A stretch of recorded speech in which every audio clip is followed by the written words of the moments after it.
এত বছর ধরে সাসপেন্স থ্রিলার মুভি নিয়ে কাজ করে আসছি। অনেক রকমের সাইকো কিলার, সিরিয়াল কিলার দেখেছি, কিন্তু আজ যে মুভিটার এক্সপ্লেনেশন নিয়ে এসেছি, এটা এমন একটা সিরিয়াল কিলারের মুভি, বিশ্বাস করুন, যা আমি আপনারা আগে কখনো দেখিনি। শহরে একের পর এক লোকের মার্ডার হচ্ছে। মার্ডারের পর তাদের সাজিয়ে দেওয়া হয় কিছু ফেমাস পেন্টিংয়ের মতো। এই মুভি শুরু থেকে শেষ পর্যন্ত আপনাকে এমনভাবে বেঁধে রাখবে, যার উপর থেকে আপনি চোখ সরাতে পারবেন না। বলছি 2026-এ সদ্য মুক্তি পাওয়া টুইস্টে ভরা Telugu suspense thriller movie M4M, motive for murder এর কথা। তবে বলে রাখা ভালো, মনোযোগ দিয়ে না দেখলে সব কিন্তু মাথার উপর দিয়ে যাবে। গল্পের শুরুতেই আমরা বাসুদেব নামের অনেক বড় একজন রাইটারকে দেখতে পাই, যে কিনা দেশের বিভিন্ন সিরিয়াল কিলারদের নিয়ে একটা বই লিখছিল। লিখতে লিখতে বাসুদেব বলছে, বিভিন্ন দেশে আমরা বিভিন্ন রকমের সিরিয়াল কিলিংয়ের ঘটনা ঘটতে দেখেছি। লোকজন এক একজনের এক এক রকমের নাম দিয়েছে, কিন্তু আমি আজ আমার এই গল্পে এদের সবার থেকে একদমই ভিন্ন এবং আজব রকমের এক সিরিয়াল কিলারের ব্যাপারে বলতে যাচ্ছি, যে 8-10 জন সিরিয়াল কিলারের মতো লোকদের হত্যা করছে তো ঠিক, কিন্তু তাও আবার এমন স্টাইলে যা এখনো পর্যন্ত কেউই দেখেনি।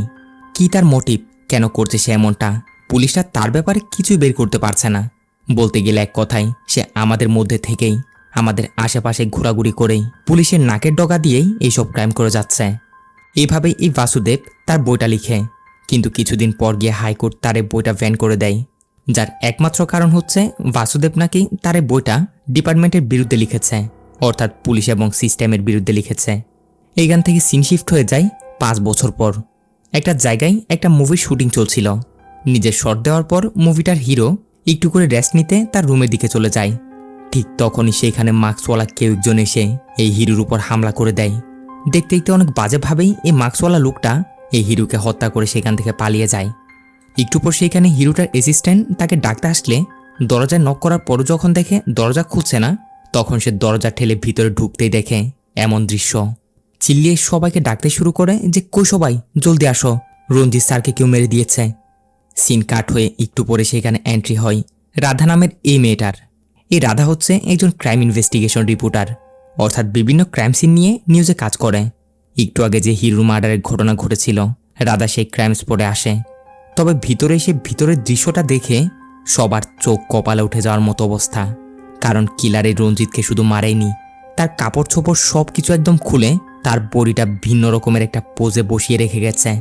ব্যাস, তারপর কি আর, সব জায়গায় নিউজ ছড়িয়ে যায় যে দিন দুপুরে সুপারস্টার রঞ্জিতের মার্ডার হয়ে গেল, তাও আবার এমন ভয়ানকভাবে। কে আছে এই মার্ডারের পিছনে? হিরো রঞ্জিতের সাথে তার শত্রুতা আমি কি?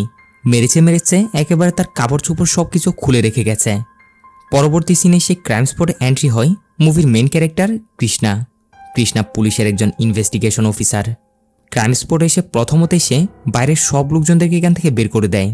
তারপর ভিতরের দৃশ্য দেখে সেও একদমই শক। এমন আজব রকমের কেস সে তো এখনো পর্যন্ত তার কেরিয়ারও দেখেনি। কৃষ্ণা ওই রুমটাতে ভালো মতো তল্লাশি নেয়, সেইখানে সে গলার একটা লকেট খুঁজে পায়। পরবর্তী সিনে কৃষ্ণা কমিশনারের কাছে গিয়ে কেসের ডিটেলস খুলে বলে, স্যার, কেউ অনেক ব্রুটালভাবেই সেই হিরো রঞ্জিতকে মার্ডার করেছে। আমরা জায়গাটার ভালো মতো তল্লাশি নিয়েছি, সেখানে সিসি ক্যামেরা তো আছে, কিন্তু একটাও কাজ করছে না। বডি পোস্টমর্টমের জন্য পাঠিয়ে দিয়েছি, রিপোর্ট আসার পরেই বাকিটা জানা যাবে। এসব বলে টলে কৃষ্ণা বাসা আসলে আমরা জানতে পারি সেই ক্রাইম ইনভেস্টিগেশন রিপোর্টার রাধা, সে আসলে পুলিশ অফিসার কৃষ্ণার ওয়াইফ। কফি খেতে খেতে কৃষ্ণাকে জিজ্ঞাসা করছে যে, কৃষ্ণা, ক্রাইম সিন থেকে কোনো সন্দেহজনক কিছু পেয়েছো কি? কৃষ্ণা বলে, হ্যাঁ, গলার একটা লকেট পেয়েছি। বলে কৃষ্ণা রাধাকে সে লকেটের ফটো দেখাতে শুরু করে যে আপাতত এইটাই তাদের একমাত্র এভিডেন্স। তো পরবর্তী সিনে আমরা রাধাকে দেখি যে কিনা তার ফ্রেন্ডের একটা কলেজে গিয়ে ওইখানের স্টুডেন্টদেরকে জার্নালিজম সাবজেক্ট নিয়ে পড়াচ্ছিল। আসলে রাধা যখনই সুযোগ পেত তখনই সে তার ফ্রেন্ডেরই কলেজে এসে একজন গেস্ট লেকচারারের মতো তাদেরকে জার্নালিজম নিয়ে পড়ায় আর কি। অন্যদিকে আমরা কৃষ্ণাকে দেখি যে কিনা ওই হিরো রঞ্জিতের পোস্টমর্টম রিপোর্ট নেওয়ার জন্য হসপিটাল আসে। ডক্টর বলে সত্যি অনেক ভয়ানকভাবেই ভিকটিমকে মারা হয়েছে, আর সব কিছু দেখে এইটুক তো শিওর দিয়ে বলা যায় মার্ডারার কোনো সাইকোই হবে।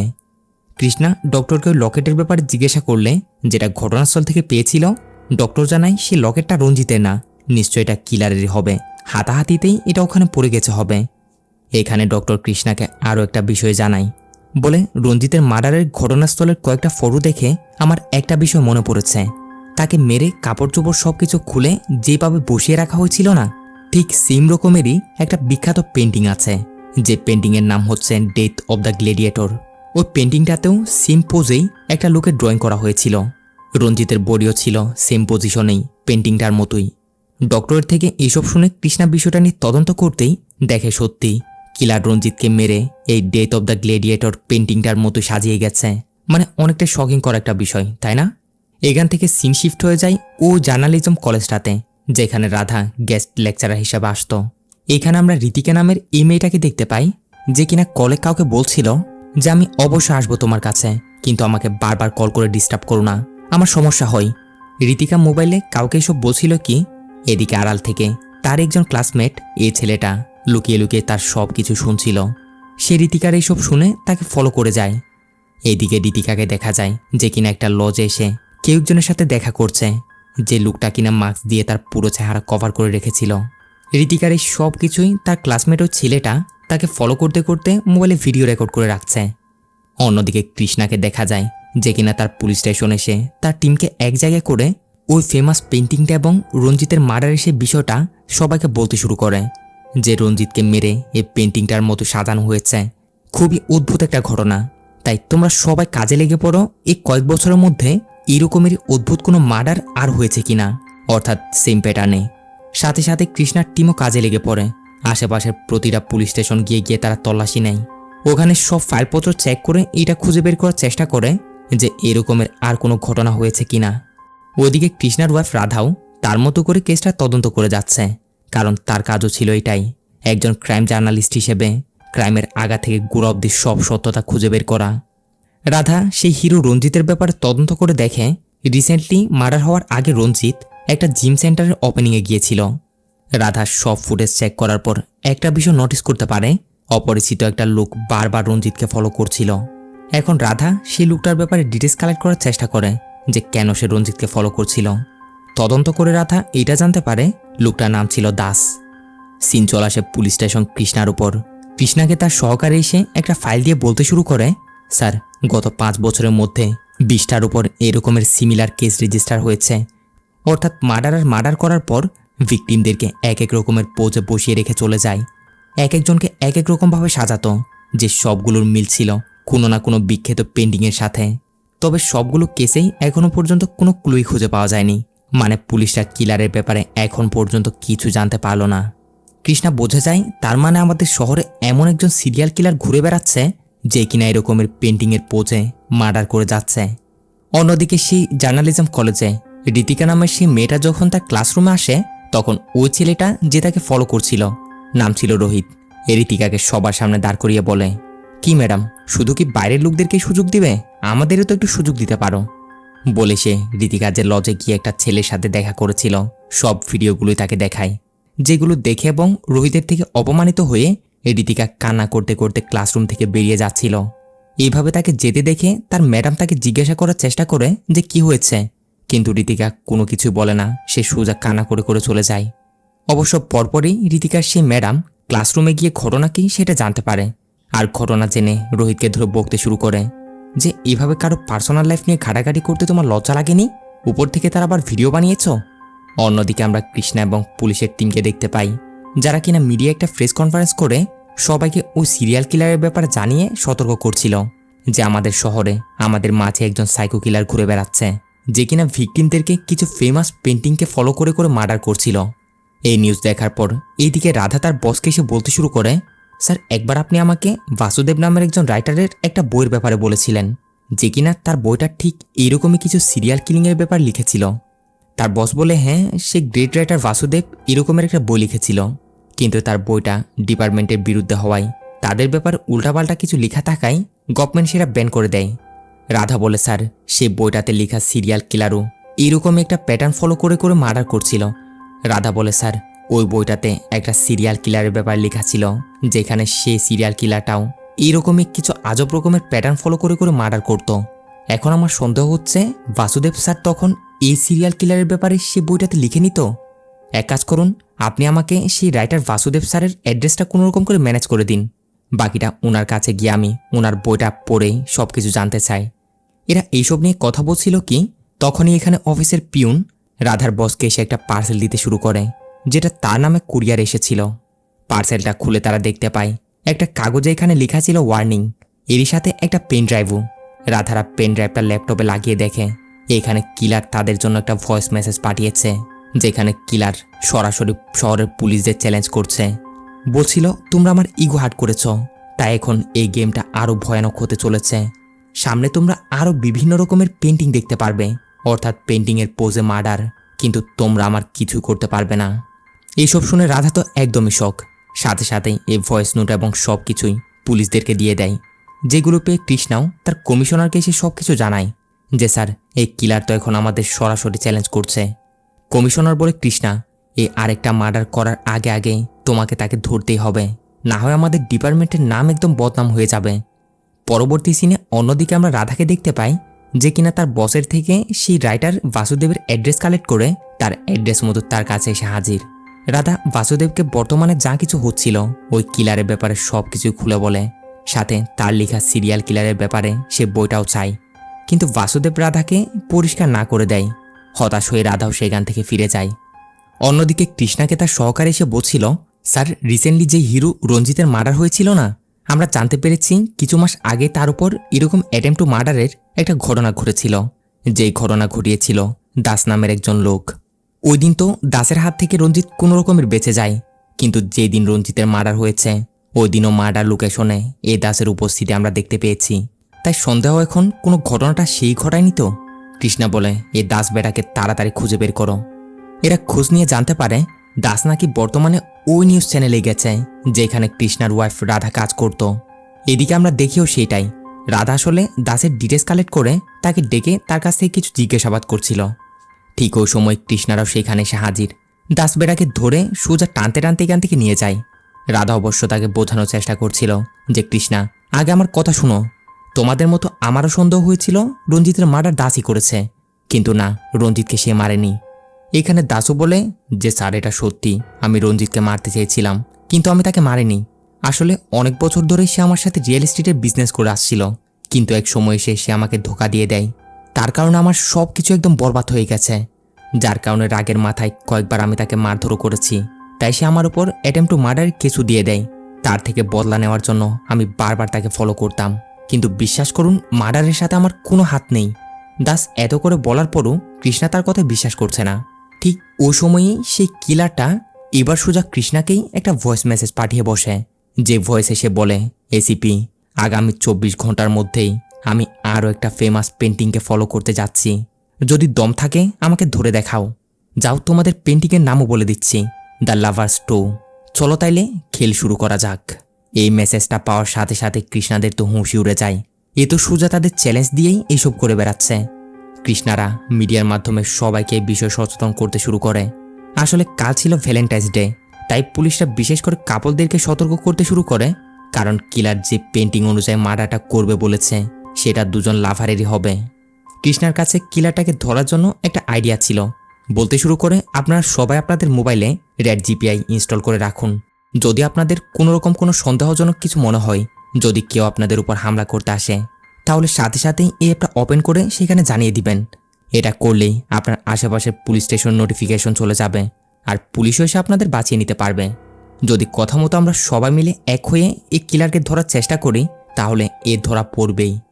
কৃষ্ণাদের কথা মতো সকল পাবলিকরাও তাদের মোবাইলে, তাদের ঘড়িতে যে ডিভাইসটা ইউজ করে সেখানে তারা সে অ্যাপটা ইনস্টল করে রাখে।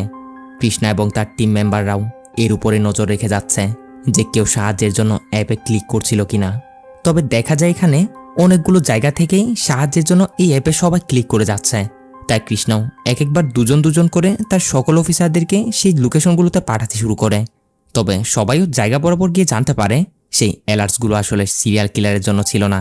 এই পাবলিকগুলো তো তাদের ছোটোখাটো সমস্যার জন্য হলেও এই অ্যাপে ঢুকে ক্লিক করে যাচ্ছিল, যার কারণেই এত নোটিফিকেশন। তাই কৃষ্ণারা যাবে তো কোন দিকে যাবে, কোনটা সত্য কোনটা মিথ্যে কিছু বুঝতে পারছিল না। তবে একটু রাত হতেই আয়শা নামের একটা মেয়ে সরাসরি কৃষ্ণার মোবাইলে কল দিতে শুরু করে। ঘাবড়ে গিয়ে সে বলতে শুরু করে যে, স্যার, মাস্কওয়ালা একটা লোক আমার উপর হামলা করার চেষ্টা করছে। আমার সাথে আমার বয়ফ্রেন্ডও আছে।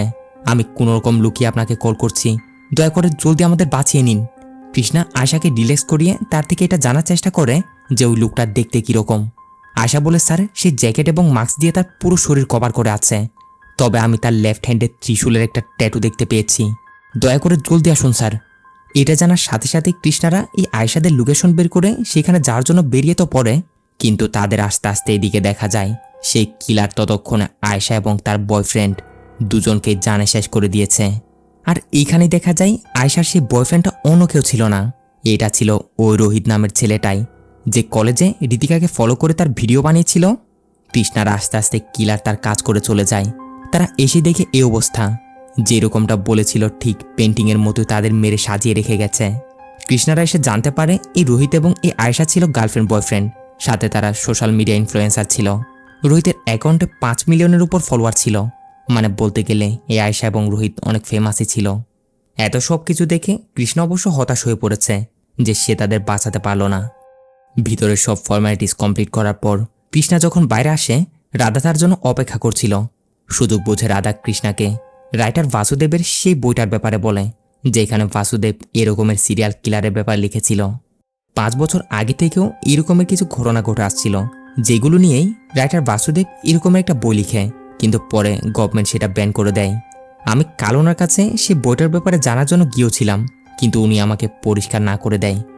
এইসব কিছু জানার পর পরবর্তী দিনই এবার কৃষ্ণা রাধাকে নিয়ে সেই রাইটার বাসুদেবের কাছে গিয়ে হাজির। তার পরিচয় দিয়ে সব কিছু জানিয়ে সেও বাসুদেবের কাছে তার বইটা সম্পর্কে জানতে চায়, কিন্তু বাসুদেব এখানে কৃষ্ণাকেও মানা করে দেয়। কিছু কথা বলতে শুরু করে যে তোমার ডিপার্টমেন্টই আমার এই বই এবং আমার উপর আঙুল তুলেছিল, তাহলে এখন আমি কেন তোমাদের সাহায্য করব? একটা কথা কি জানো, আমিও 30 বছর ধরে জার্নালিজমের সাথে জড়িত ছিলাম। যে যে কেসগুলো পুলিশ সলভ করতে পারেনি, এরকমের কেস আমি সলভ করে দেখিয়েছিলাম, কিন্তু পরিবর্তে আমি কি পেলাম? বাবাজি কা ঠুল্লু। তোমরা কি মনে করেছ সব কিছু দেখার পরও আমি হাত ঘুরিয়ে বসে থাকব? না, রঞ্জিতের মার্ডার হওয়ার পর থেকেই আমিও কেসটার পিছনে লেগে আছি। তোমরা তো এটার পিছনে লেগে আছো যে কখন কে মরেছে, কেন মরেছে, এইসবই, কিন্তু কখনো তোমরা এটার ব্যাপারে জানার চেষ্টা করেছো কি যে পাস্টে এরকম ঘটনা হওয়ার পরও কোন ব্যক্তি এই কিলারের হাত থেকে বেঁচে ফিরেছিল? এটা শুনে কৃষ্ণারা তো শক, আশ্চর্য হয়ে জিজ্ঞাসা করে, কি ওই কিলারের হাত থেকে একটা লোক বেঁচে ফিরেছিল? স্যার কে সে, তার নাম বলুন। বাসুদেব এখানে ফাল্গুন নামের একজনের নাম বলতে শুরু করে, যে ফাল্গুন কিনা ছিল অনেক বড় মাপের একজন ডিরেক্টর।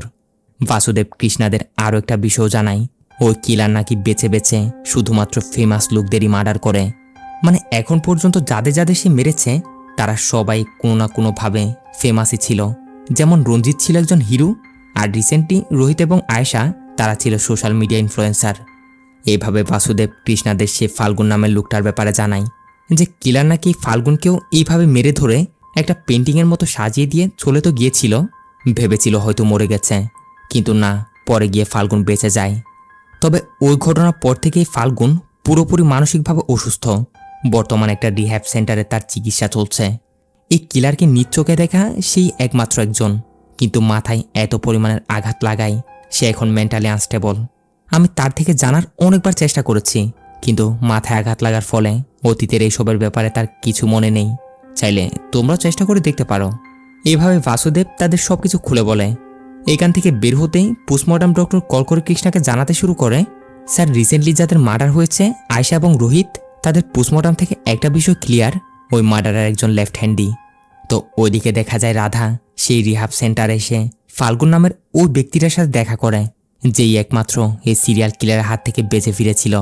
যখনই রাধাকে ওই ঘটনার ব্যাপারে জিজ্ঞাসা করে, তখনই এইসব শুনে এই ফাল্গুনের ফিটস আসতে শুরু করে দেয়, অনেক আজব রকমের করতে শুরু করে, অনেকটাই ভয় পেয়ে যায় আর কি।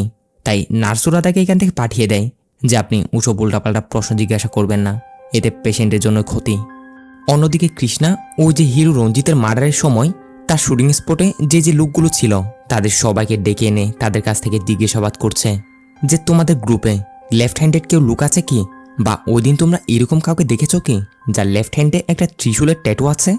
তো এখানে রঞ্জিতদের কো-ডিরেক্টর যে ছিল সে বলে, হ্যাঁ স্যার, ওই দিন একটা লুকের হাতে এরকমের একটা ট্যাটু আমি দেখেছিলাম তো ঠিক, যে কিনা হিরোর জন্য তার রুমে তখন জুস নিয়ে যাচ্ছিল। অবশ্য তখন আমাদের ক্যামেরা চালু ছিল, সেটের ভিডিও করছিলাম, আপনি চাইলে সে মেকিং ভিডিওগুলো দেখতে পারেন যদি সেখান থেকে কিছু পান আর কি। কৃষ্ণারাও ভিডিওগুলো চেক করার পর এখানে ওই লোকটাকে পেয়ে যায় যার হাতে ত্রিশূলের ট্যাটু ছিল। একে দেখার সাথে সাথে কৃষ্ণার মনে পড়ে যায় কিছুদিন আগেও তো সে একে একটা নিউজ পেপারে দেখেছিল। এই লোকের নাম হচ্ছে জগদীশ। কোনো একটা ক্রাইম এতদিন জেলে ছিল, বর্তমানে একজন পলাতক আসামি। সাথে সাথে এই জগদীশের ব্যাপারে সব টিভি নিউজ চ্যানেলে ছড়িয়ে দেওয়া হয়, যেই এই লোকটাকে যেখানে দেখবে সাথে সাথে পুলিশ স্টেশনে ইনফর্ম করো। কৃষ্ণারা যখন এই জগদীশের হিস্ট্রি বের করে তখন তারা জানতে পারে এই জগদীশ আসলে লেফট হ্যান্ডি। এরই সাথে জগদীশ যে লকআপের মধ্যে ছিল ওই লকআপের দেওয়ালেও সে আজব আজব রকমের পেন্টিং বানাতো। ঠিক ওই মুহূর্তে কিলার কৃষ্ণাকে কল করে বলতে শুরু করে, এ কি কৃষ্ণা, তুমি আমাকে ধরার বদলে লকআপের চক্কর কাটছ? যদি আমাকে ধরতে চাও, আমার ব্যাপারে ভালো মতো জানতে চাও, তাহলে বর্তমানে যে লকআপে দাঁড়িয়ে আছো সেই লকআপেরই পিছনের কবরস্থানে চলে আসো।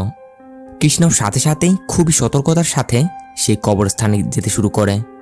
আর এখানে আসতেই তারা এখানে একটা কফিন বক্স খুঁজে পায়, যেটা খুলতে দেখা যায় এর ভিতর এতক্ষণ পর্যন্ত সিরিয়াল কিলারটা যে যে লোকগুলোকে মেরেছিল তাদের সবারই কোনো না কোনো জিনিসপত্র রাখা ছিল। এখন যে জিনিসগুলো দেখে কৃষ্ণা এটুক তো বুঝতে পারে এই কিলার এতদিনে অনেকগুলো লোককে হত্যা করে ফেলেছে। কৃষ্ণার এদিকে এসব দেখছিল কি, ওখানে দূর থেকে আড়ালে দাঁড়িয়ে জগদীশও তাদের কাণ্ডগুলো দেখছে। সিনেগান থেকে শিফট হয়ে যায় রাধার উপর। রাধাকে তার জার্নালিজম কলেজের ওই বান্ধবীটা কল করে বলছে, রাধা, তোমরা পেপারে যে জগদীশের ব্যাপারে লিখেছ সেই জগদীশকে তো আমি চিনি।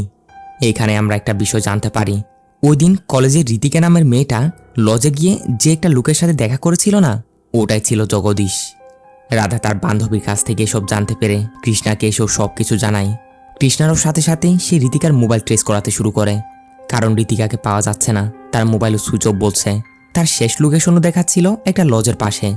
সাথে সাথে কৃষ্ণা এবং রাধা সে লজে গিয়ে সেখানে সিসিটিভি ফুটেজ চেক করতে শুরু করে। এখানে তারা দেখে সত্যি জগদীশ এতদিন এই লজে ছিল, আর ঋতিকাও মাঝে মাঝে তার সাথে দেখা করতে আসতো।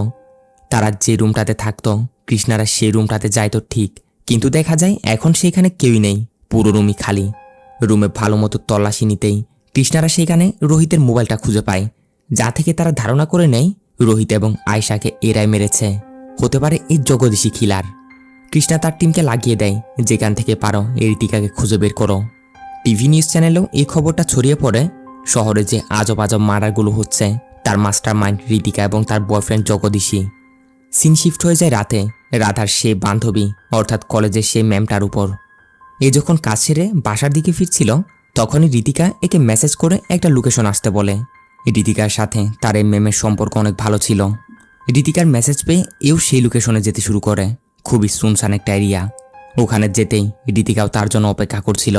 এসে তার ম্যামকে কিছু একটা বলতে চাচ্ছিল সে, কিন্তু ঋতিকার ম্যাম এখানে একই জায়গায় জগদীশকেও দেখতে পায়, তাই সে ভয়ে তাড়াতাড়ি সেখান থেকে পালাতে শুরু করে ঋতিকার কোনো কথা শোনা ছাড়াই। এ মনে করছিল জগদীশী কিলার, কোনো এখন সে তাকে না মেরে দেয়। অন্যদিকে কৃষ্ণার কাছে কোনো একটা আননোন লোক একটা পার্সেল পাঠায়, যে পার্সেলটা ওপেন করতেই দেখা যায় এর ভিতরে একটা পেন ড্রাইভ রাখা।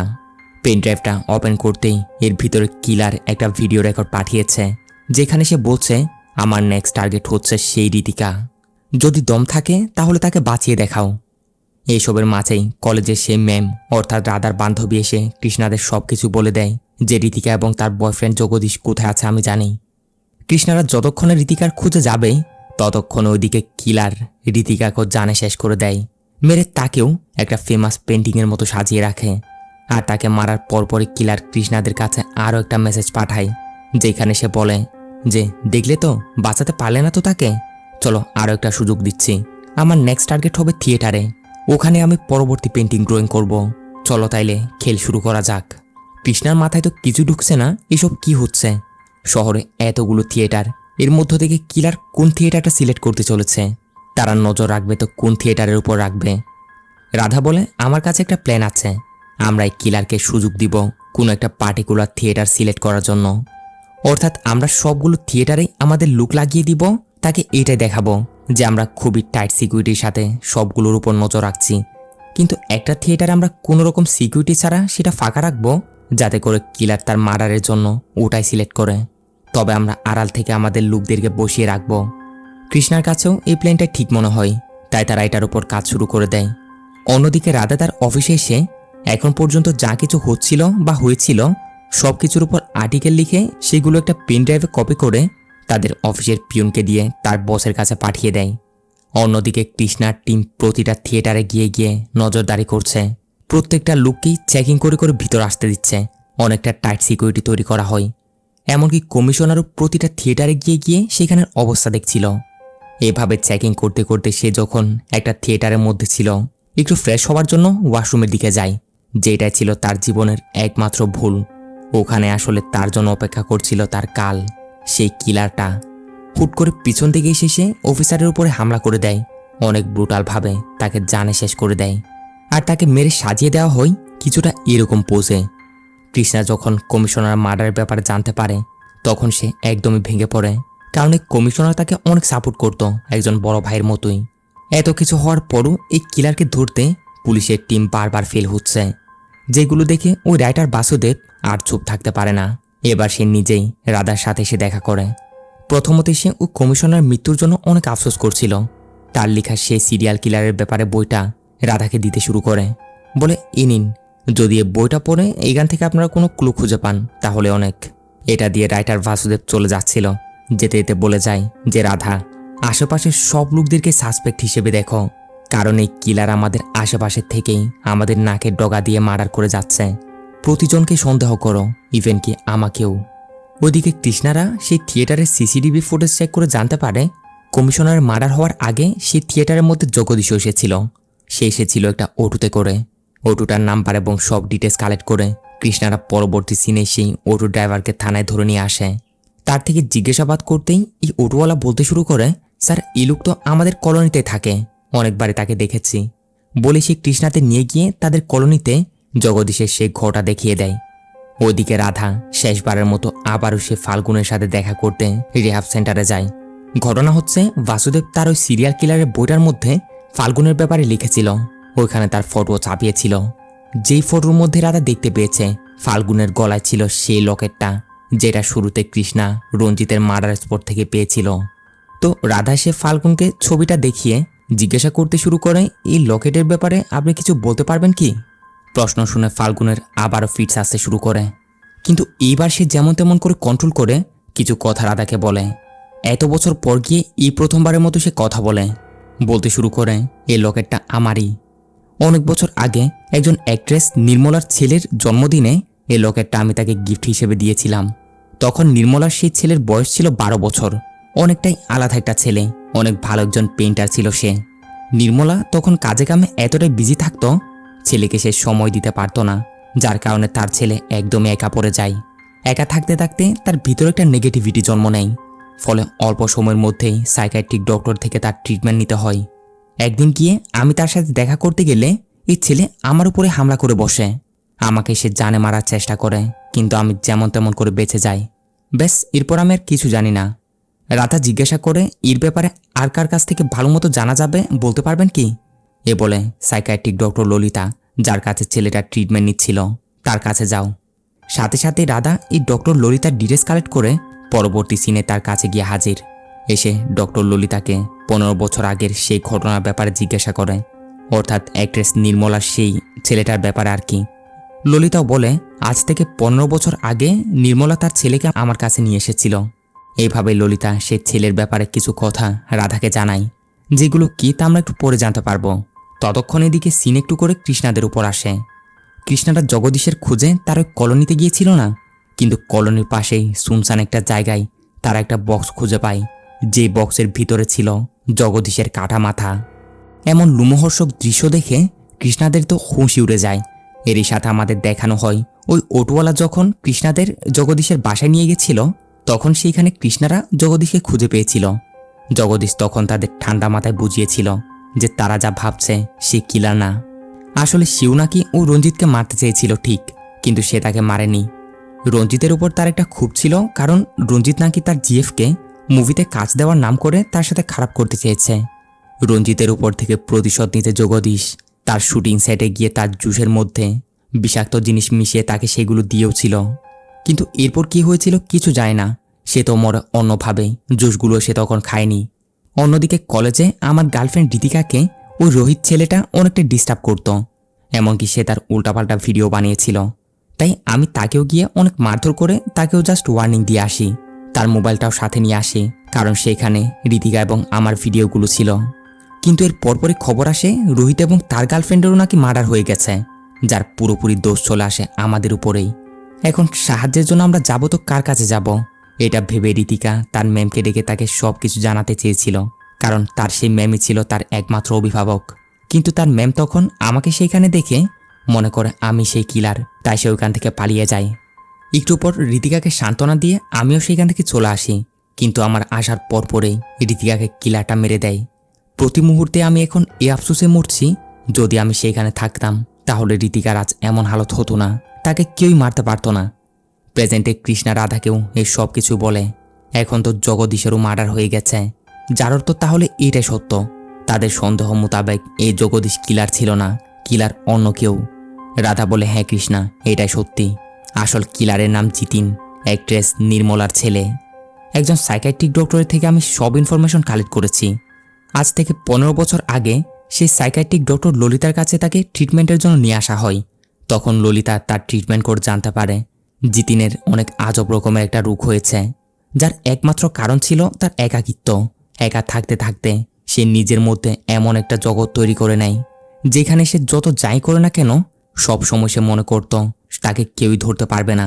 উপর থেকে সে ছিল পেন্টিংয়ের অনেক শৌখিন।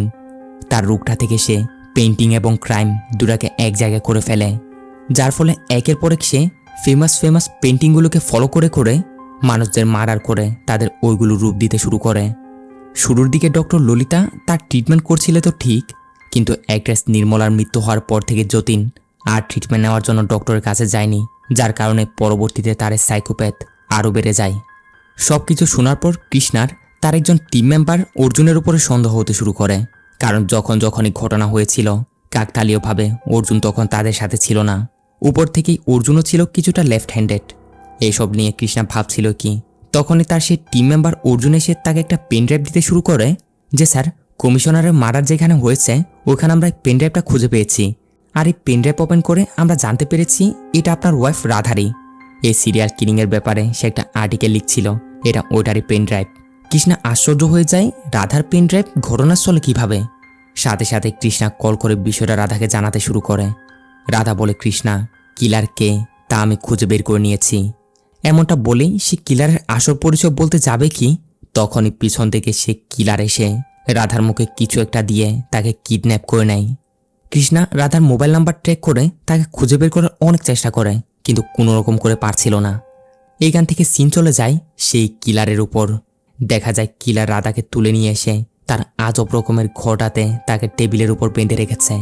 আর এইখানে আমরা প্রথমবারের মতো আসল কিলারকে সেটা দেখতে পাই, যেটা অন্য কেউ না, বরঞ্চ এ ছিল রাধাদের অফিসে কাজ করা সেই পিউন।